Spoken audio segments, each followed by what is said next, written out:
gives us his all: speed, endurance, power. Yet his wild spirit burns bright.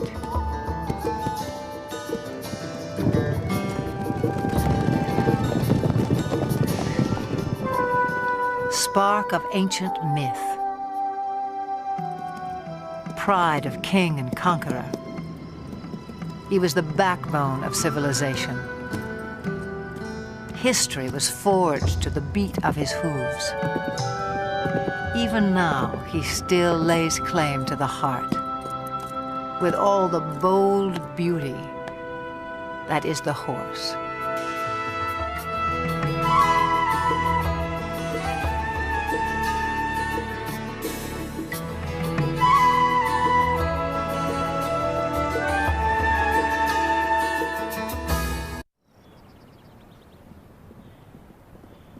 Summer sets off fireworks in the mountains of southern Montana. Spurred by heat and hunger, wild horses converge on the cool green heights, and sparks begin to fly.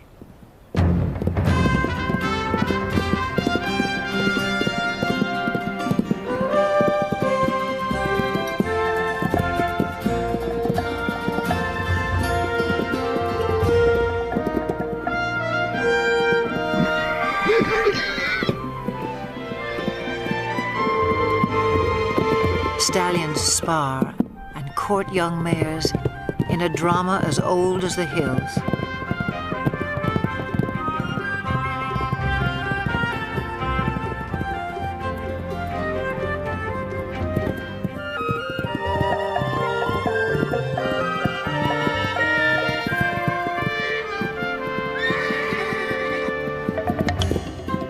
The Mustang has become a symbol of the American West. But some say he's a newcomer to these parts, even a trespasser. The truth is tangled in the long and winding history of his kind. It began some 60 million years ago in the forests of North America. Living on leaves, a creature the size of a fox walks the underbrush on padded toes. In time, forests give way to grassy plains. Legs grow long and toes become nimble hooves in a body built for speed. About 1 million years ago, the first true horses spread across land bridges to Asia and Europe. Their numbers swell, then slowly decline, perhaps due to climate change or the impact of a two-legged predator. To Ice Age hunters, the herds must have seemed inexhaustible, but by 8,000 years ago, horses were extinct in the Americas and dwindling elsewhere into memory and myth.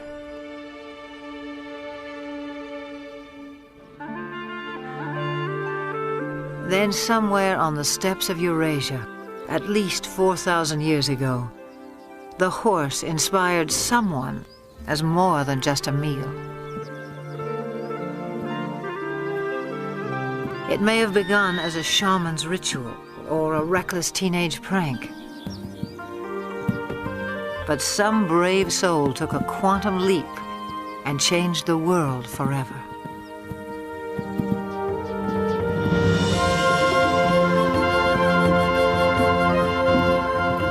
The horse utterly changed our sense of distance and speed. He carried us forward in space and time and made our world smaller. Great equestrian cultures arose and thundered across antiquity. Today, most have vanished, but here on the steppes of Mongolia, little has changed since the time when the horse became a way of life.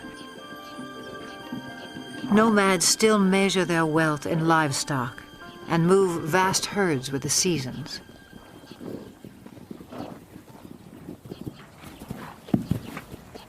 Small but hardy, Mongolian horses endure a harsh climate and grow a thick winter coat. When pasture is meager, they can survive on very little.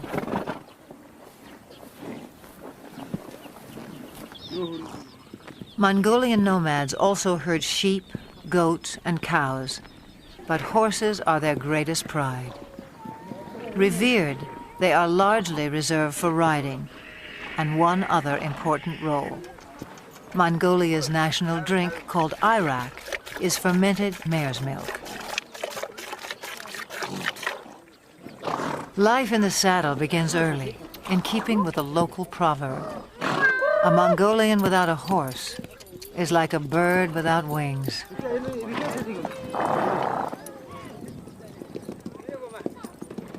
In July, thousands of nomads set up camp on the edge of the capital city, Ulaanbaatar. They come to celebrate Naadam, an ancient religious festival. National competitions of traditional sports are held, including 2 days of horse racing. One of the country's top horse breeders, Hang Medic, traveled over a week to take part in what will be his 30th Naadam. From a herd of 400 head, he has brought his 12 fastest horses. Also in tow are his grandchildren. For good reason. Riders must be under 12 to compete at Naadam. Training, however, is no child's play. It's what Hang Medic lives for.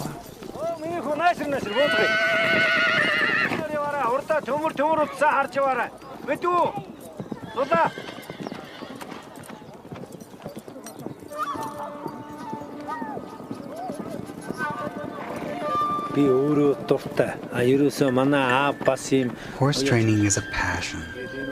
My father was a great trainer, and he passed that on to me. It's the same for most Mongolian people. We compete at Naadam to see who has the best horse, and because we're so proud of our horses. A fine racehorse is a symbol of good luck and happiness.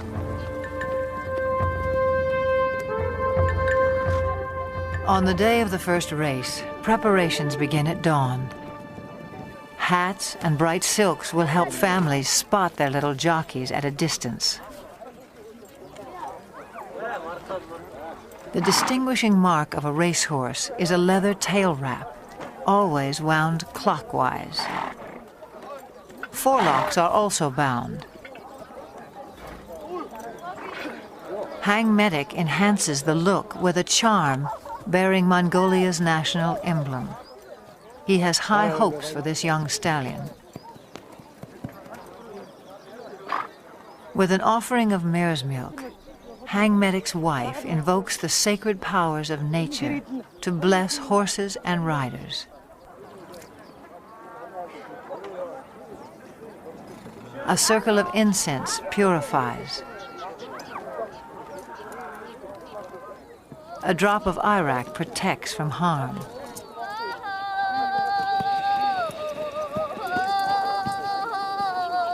An ancient Buddhist chant rings out for luck.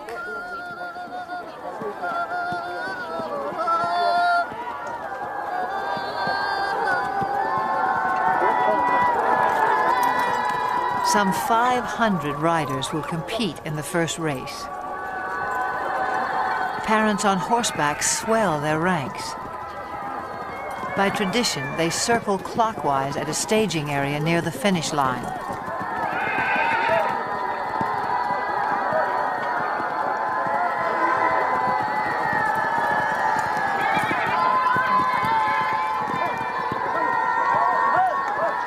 But the running of the race is not yet at hand. The starting point lies more than 15 miles away in the open steppe. To reach that point at a walk will take the racers some 3 hours, which leaves time to kill for everyone else. Nomads like Hang Medic take the moment to catch up with old friends and trading partners. For people who live much of the year in relative isolation, there's also the irresistible allure of new faces.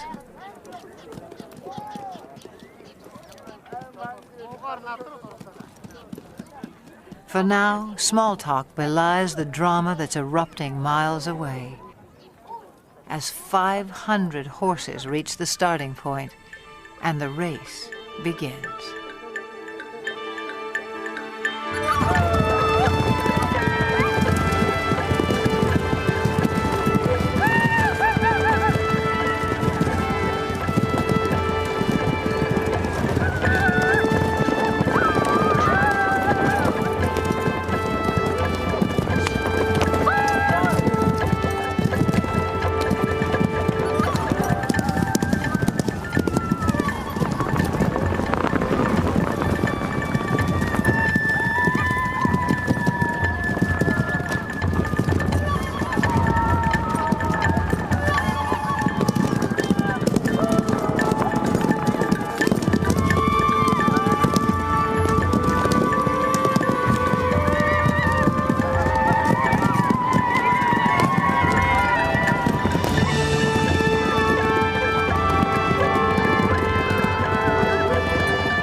Long before they can see the racers, spectators crowd the finish line.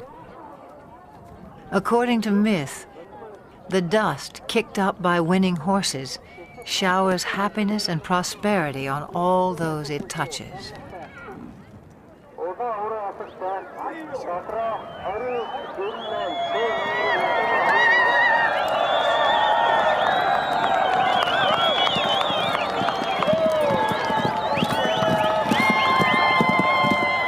Frontrunners have been galloping for nearly 30 minutes.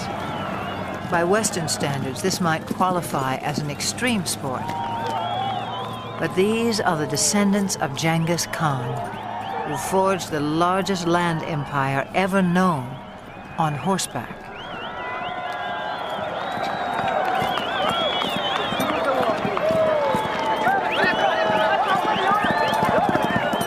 The blue sash of victory goes to the first 5 horses.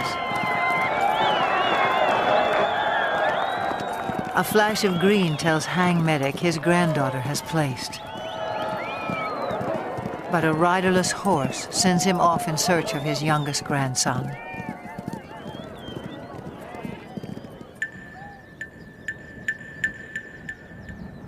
After an initial flurry, racers trickle in for another hour.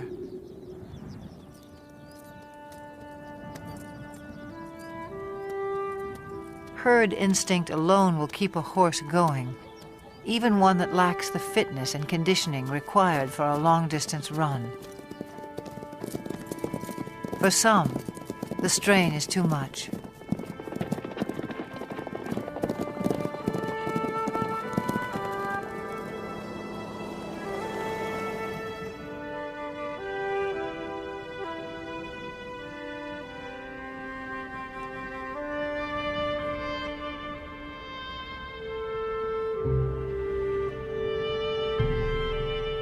When a horse dies on the racetrack, the trainer is dishonored. But the child who has lost a beloved pet reaps only heartbreak.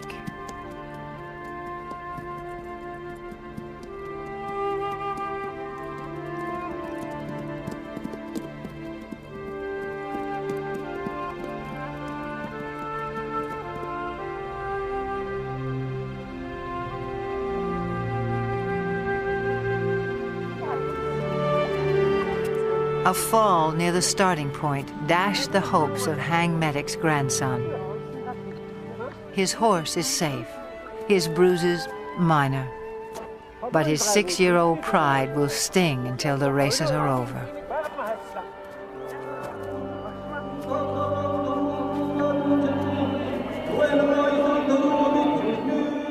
Nadam concludes in the National Stadium. with a parade of champions. Hang Medic is twice a winner. His grandchildren take 2 of his horses through their victory laps.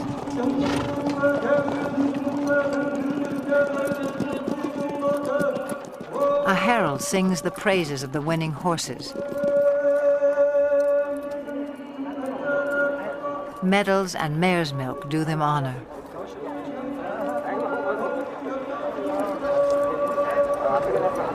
But for each little rider, the highlight is a kiss from the President of Mongolia.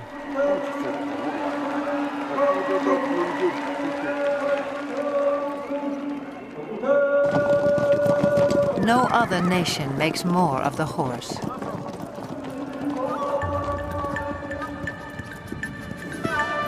Fiery steed, faithful servant. He is all good things to the Mongolian people. In return, they may succeed in saving the last truly wild horse on Earth. Before the rise of civilization, his kind ranged throughout Asia and Europe. Alert and aggressive, they were elusive prey with their camouflage of tawny coat, their upright two-toned mane. These horses were already rare in 1878, when Russian explorer Nikolai Przewalski returned from Mongolia. He carried a skull and hide that would prompt the announcement of a new species.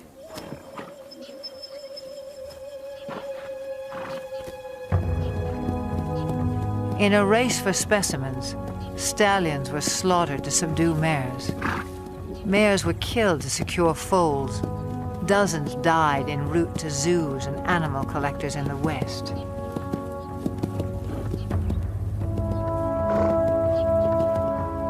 Przewalski's horses were last sighted in the wild in the 1960s. A decade later, fewer than 300 survived, in captivity only. This endangered species was declared extinct in the wild.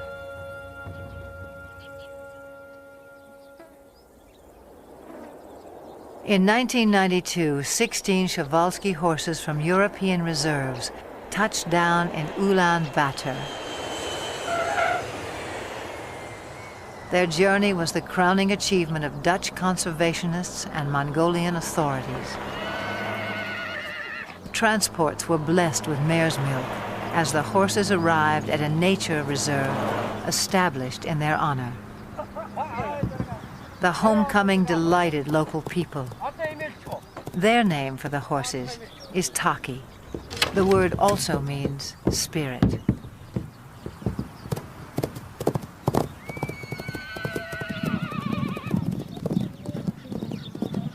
Today, some 80 free spirits roam 120,000 acres under watchful eyes.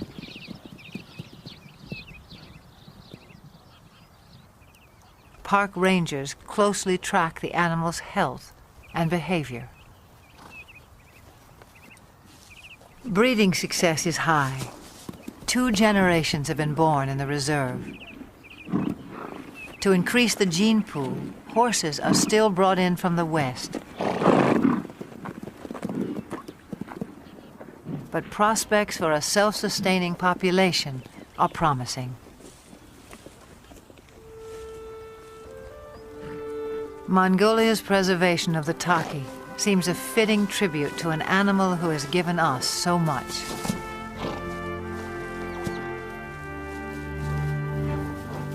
Domesticated, the horse revolutionized our world, but in the process, he was also transformed.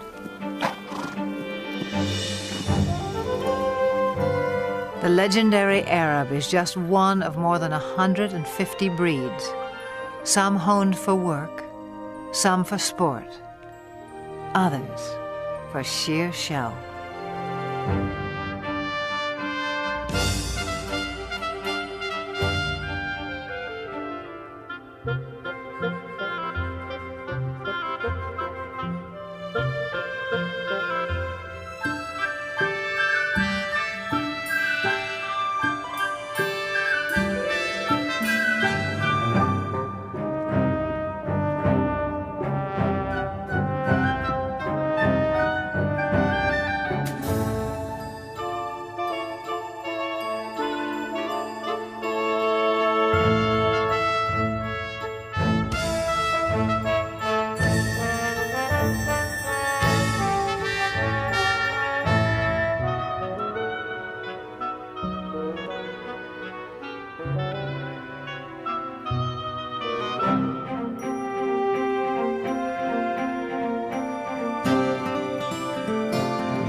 The Spanish horse boasts one of the oldest pedigrees.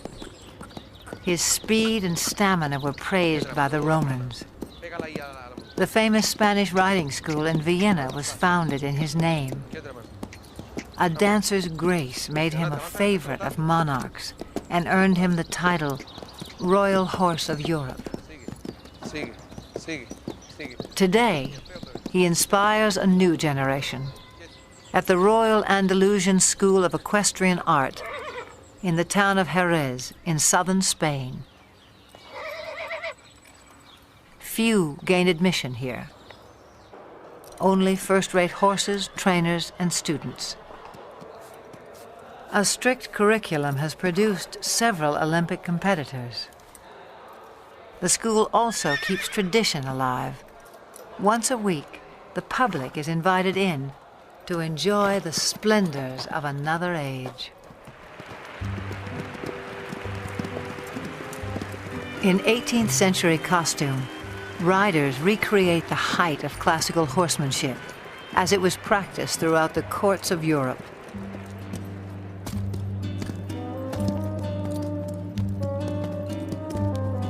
Most spectacular are the airs above the ground.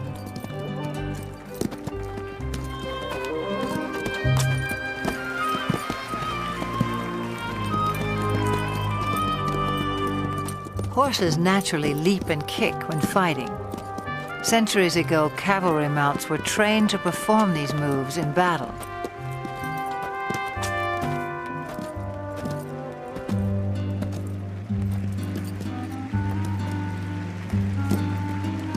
Eventually, each gesture became an end in itself, as formal as ballet. A supreme effort, the capriole demands vertical loft, virtually in place.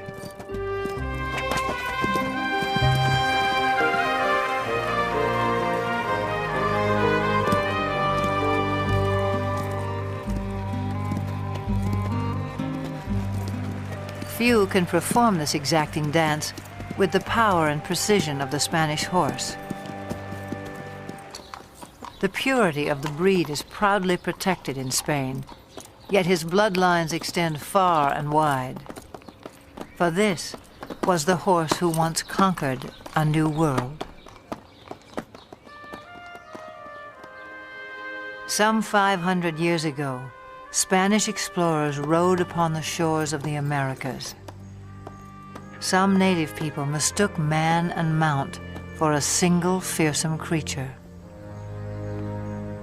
But soon they would make the horse their own.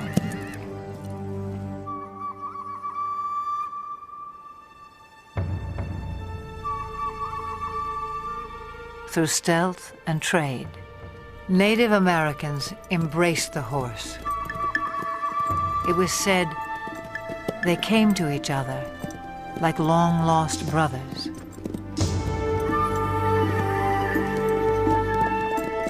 Some called him Sky Dog.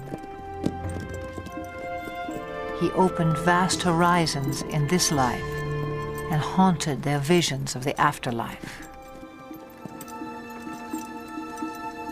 But this cult of the horse would not last. By the 19th century, Native Americans had been robbed of land and livelihood. Their beloved sky dogs were shot or simply set loose. Scores of Indian ponies joined strays and runaways, already thriving in the wilderness. By 1900, over 1 million horses roamed the American West. But not for long. To make way for cattle and sheep, public lands were cleared of animals considered worthless pests. They were slaughtered by the thousands for pet food, fertilizer, and mere sport. In the 1950s, public outcry denounced the abuses. Still, numbers had dropped below 20,000 by 1971, when a federal law was finally passed to protect the wild horse. as a living symbol of the pioneer spirit of the West.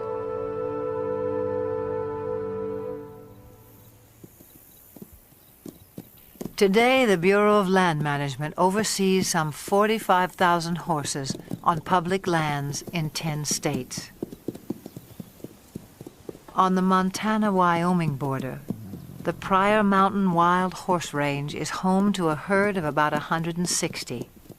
Most live in small family groups of several mares, their foals, and a single dominant stallion. His role is to guard his harem and protect his growing offspring.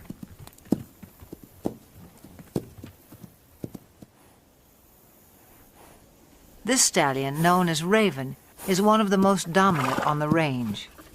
A heap of fresh droppings called a stud pile alerts him that potential rivals may be in the vicinity.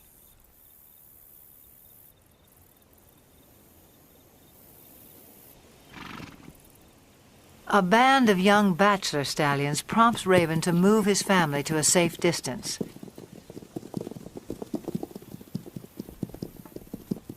Then he advances on the intruders, and confrontation becomes inevitable.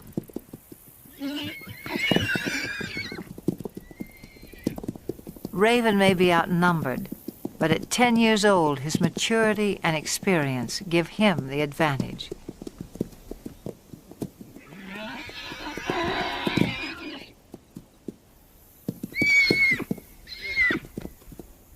As he enters the fray, his band stays put on the sidelines. Most clashes between stallions are more about asserting rank than inflicting harm, and serious injuries are rare.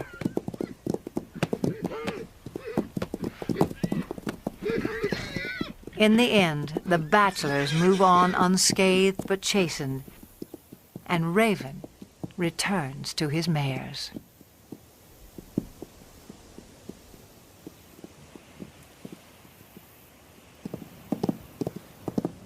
Occasionally, even mature stallions form alliances. A stud named Starman acts as a subordinate or lieutenant stallion to Flash, who has a mare and foal of his own. Flash tolerates Starman's presence, but allows him no access to his lone mare. In summer, a waterhole fed by melting snowbanks attracts this small band.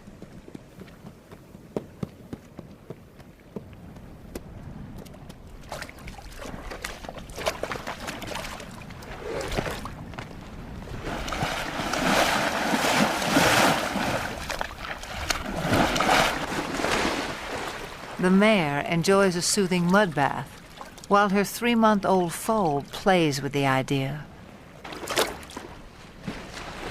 But for now, the water holds no appeal for Flash's lieutenant stallion. Starman picks up the scent of another mare and sets off in hot pursuit. The mare's yearling son tries to intercept Starman, but fails to impress such a mature stallion.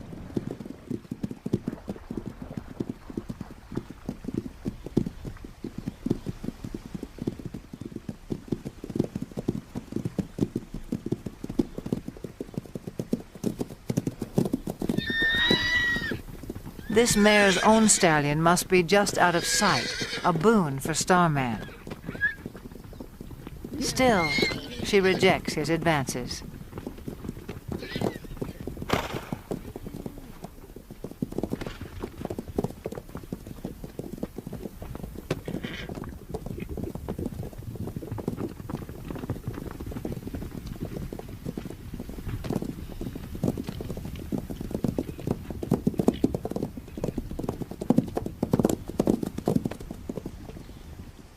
In the end, she gets away, and Starman can only observe the tactics of a more successful suitor.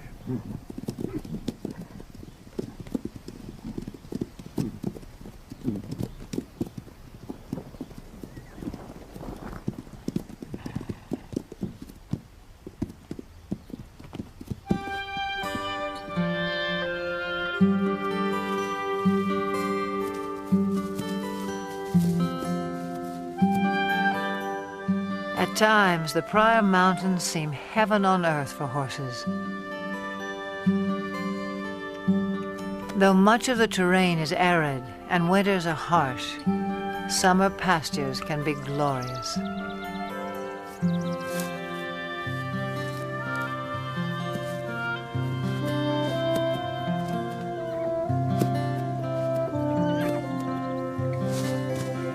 The horses have few predators to fear. Most were eliminated by ranching and land development. With high fertility rates, the horses' numbers can increase by 10, even 20% a year. And that means trouble in paradise.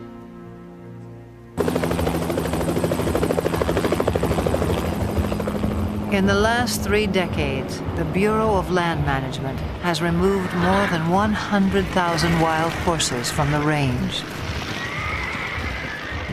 The roundups are intended to protect public lands from overgrazing and ensure the health of the herds.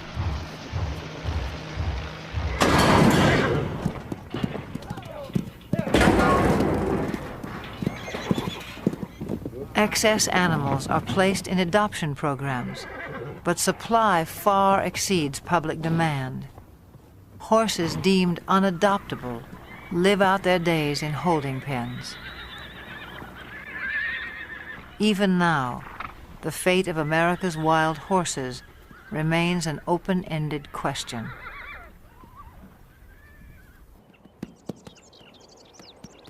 Some 4,000 years of domestication have failed to deprive the horse of his wild instincts. His natural impulse is to flee the company of humans. Brian Newbert makes a living, not breaking, but in his words, starting wild or green horses. This 2-year-old quarter horse stud, born on the open range, has never been handled. On his ranch in Northern California, Brian is about to make first contact.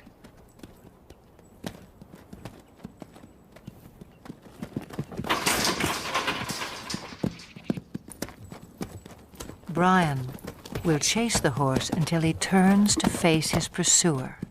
The goal is capture the animal's attention and keep it. I'll ask again. Good. Now let's see if he leaves with his hindquarters or if he leaves with the whole horse. See, here's the first little part is going to happen here in just a second, I think.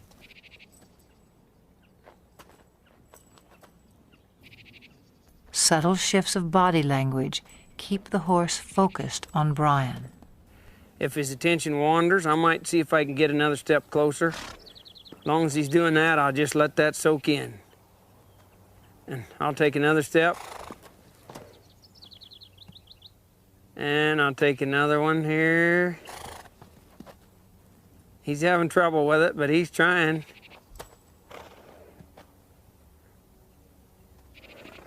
He's gonna have to leave here pretty soon. And I'll try to direct him back. There, he adjusted in the rear quarters. That's what I'm gonna need here.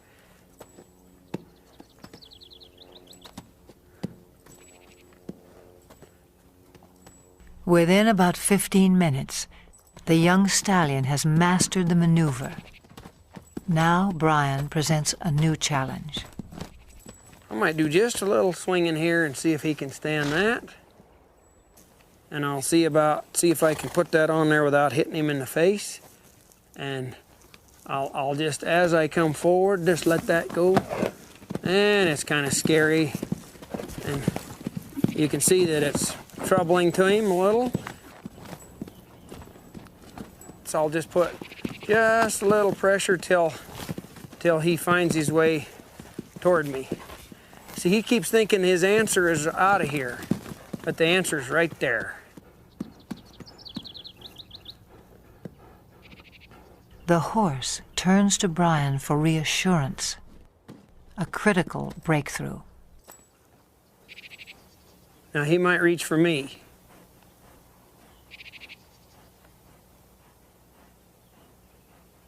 Let's see if... He come in here, I'll see if I can get another half a step without scaring him. See how he's reaching for me?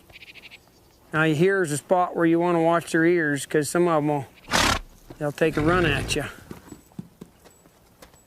Now I'll just wait here till he reaches. Like that. See him smelling me instead of... There's the second time he's ever been touched by a human, or he touched a human, I guess, instead of... Now again, let's see if this head shaking will disappear. I'll just keep a little tension there, and I'll see if he'll reach for me. And pretty soon I'll reach for him, like right there. We sort of met one another. A little bit of touching there.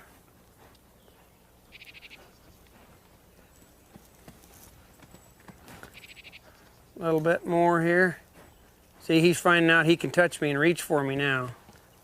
In a horse, there's a spot in there where they can just turn loose emotionally. You can see in their eye and their face a change that comes over them. And they'll begin to drop their head and their eyes will soften, and you can just see that they're beginning to trust you. And then you can move right on and really advance then. I'll get my weight shifted back. He's feeling a whole lot better about things now. He's finding out I can touch him and he won't get hurt. Less than half an hour after the first touch, Brian tests the saddle. It's kind of important to swing this on so that it doesn't hit him.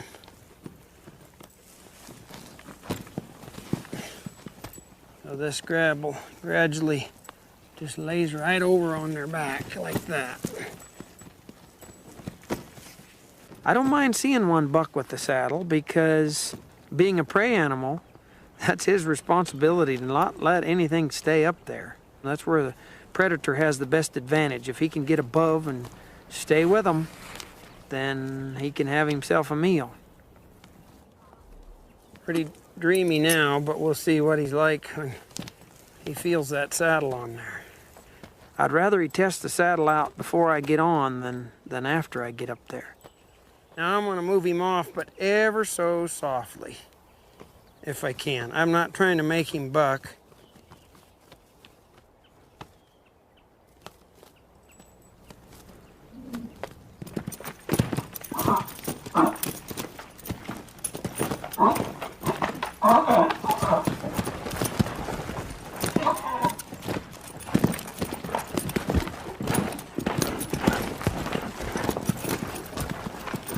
Okay, maybe I'll give him a little consoling. Did you get scared, Bolly?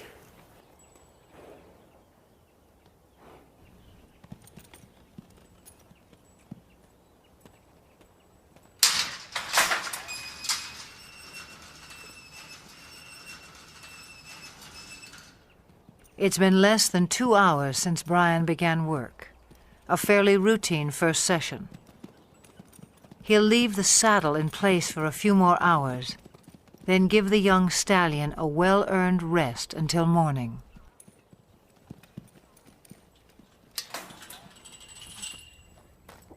Yesterday's fear gives way to recognition and trust. Today will be another turning point.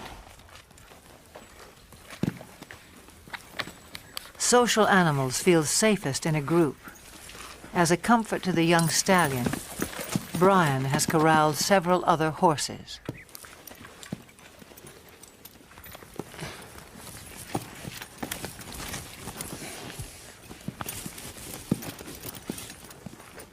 See, if he wiggles, I'll just wait here till he stands put. Pet him over here as if it was my leg, and maybe get myself kind of set here before he gets untracked. I might let him go right out that way. And I'll just ask him to go. If he gets set, if he gets scared, wants to run, I'll just try to go with him.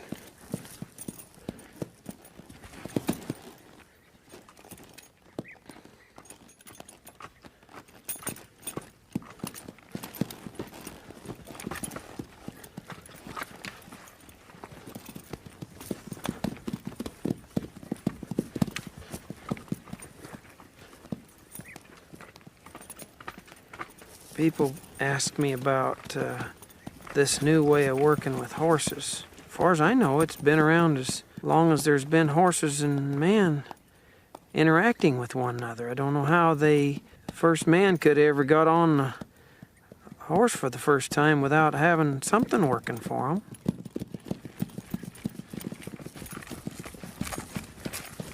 I'll get a little bolder as he gets a little more confidence. I'll ask him here to come back to me with this rein little, and he did. The young stallion's first ride lasts no more than 15 minutes and prompts a simple reward.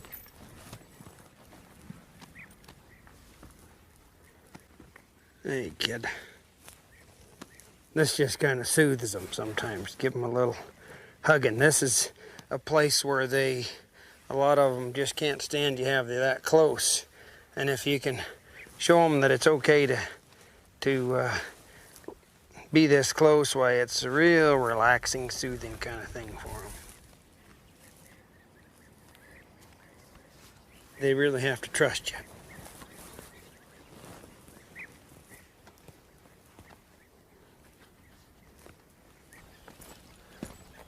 By day 3, it's time to abandon the security of the corral. A whole new life is beginning for the young stallion. He gets so he can trust me a whole lot more today, I see. And Brian is left to ponder an age-old mystery about the nature of horses.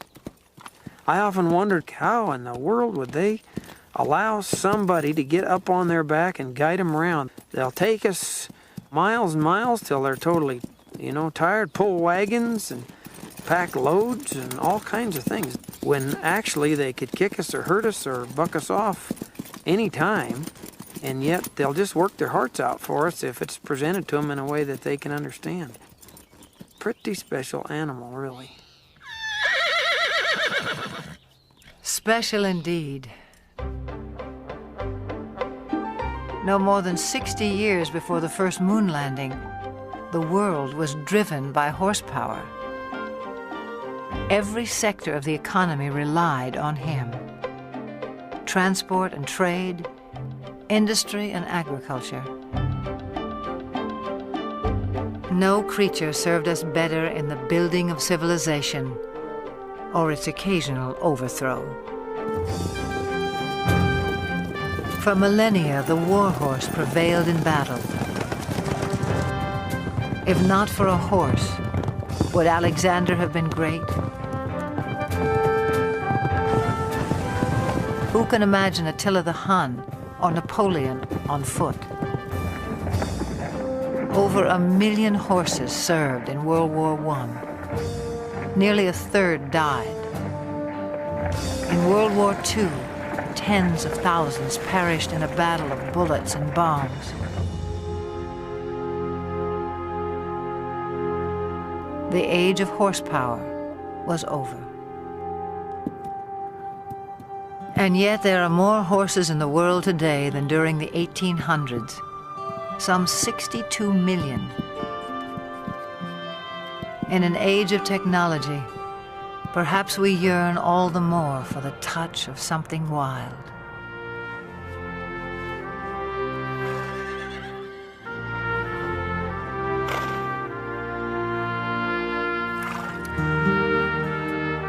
The horse is no longer changing our world, but he can still change lives, one at a time. In central Georgia, Carol Woolley has loved horses since she was a child. In 1995, a friend told her about an old school horse who had seen better days as a fox hunter and jumper. His name was Carousel, and he needed a home. Carousel was in his mid to late 20s, a little lame, about 100 pounds overweight.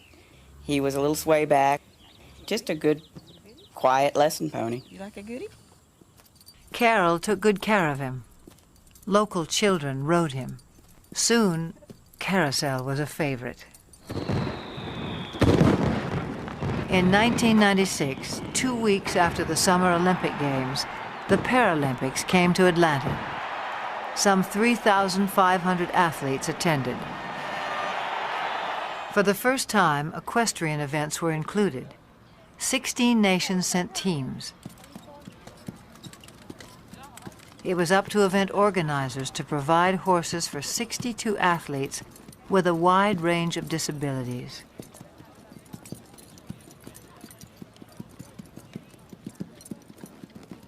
Each would be judged on precision, smoothness, and harmony of horse and rider while performing a set pattern in the arena. A call went out to horse owners for calm, well-trained mounts. Carol Woolley volunteered 2 of her younger horses, but games officials were desperate for more. She thought twice, then sent for old Carousel as well. After a checkup, he was quickly put to the test. Later in the day, they called him for Denmark, and I met Britta Anderson, who's a very small woman in a wheelchair, and I thought to myself, there's no way she's going to ride this pony. She spoke English quite well, and I asked her, have you ever fallen off a horse? And she smiled and looked at me and says, many times. Far from falling, on the day of competition, Britta and Carousel took Carol by surprise. Anderson of Denmark. Anderson. Britta and Carousel made a connection. He knew exactly what she wanted, and she knew how to get the most out of him. And he loved her. I'm still not sure how she did it, but they were just a perfect match.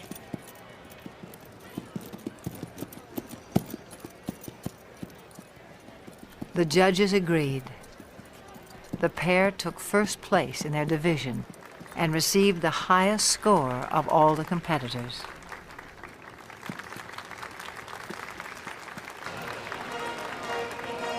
From Denmark, Britta Anderson, riding Midland's Carousel, owned by Carol Woolley. When they won the gold medal, it was this little pony and a horse trainer from nowhere, and a world-class rider. And the thought that they actually won that gold and they earned it, it was probably one of the high points of my life.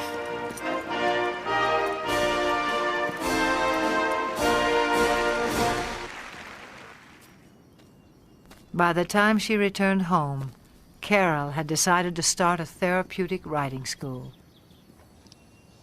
Would it be easier to face the other direction to get on? I think so.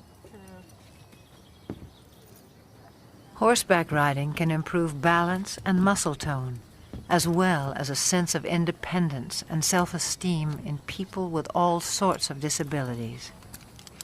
For Carol, there's no greater reward than to see someone like 13-year-old Sarah take her first ride. We got you now, kid. You're riding, kid. You're riding. You want your When you take a child out of a wheelchair and put him on a horse, he's immediately taller. The walk of a horse mimics the same movement you get to actually walk on your own legs. It gives them a freedom of mobility. It gives them control over something that they may have never known before. They can control where they're going.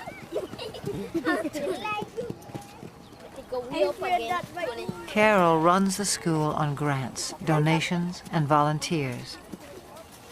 And Carousel heads her fleet of gentle horses past their prime. In August of 1998, at a regional show for riders with disabilities, Carol decides to send Carousel into the arena one last time. 9-year-old Sean Donaldson, one of Carol's top students, has never competed before. It's a breathless moment for his parents. Make the old man proud. He got a good horse on him, though. Knows what to do. Young boy and old horse are picture perfect and take a blue ribbon, In first place, Sean Donaldson from Carousel. A first for Sean, a final trophy for Carousel.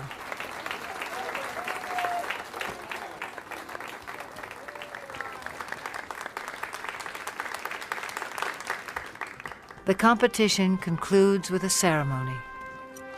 As a symbol of retirement, Carol removes the saddle from a little horse of unknown breeding who has meant so much to so many.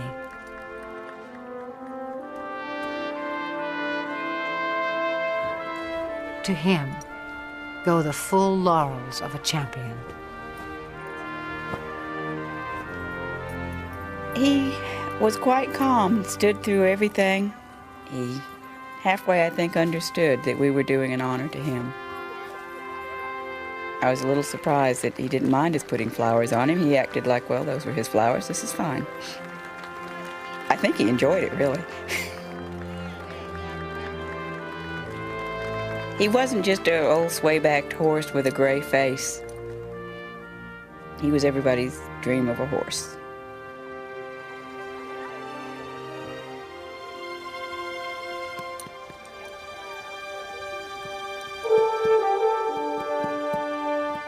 He's served everyone that's ever owned him, every place he's been. He's done everything we've asked him to do, all of his life. To me, he symbolizes all the horses that have worked hard all their lives and have given us so much pleasure. He's a fairy tale of a horse, but there's probably thousands of them out there just like him. I guess he's the poster child for all of them.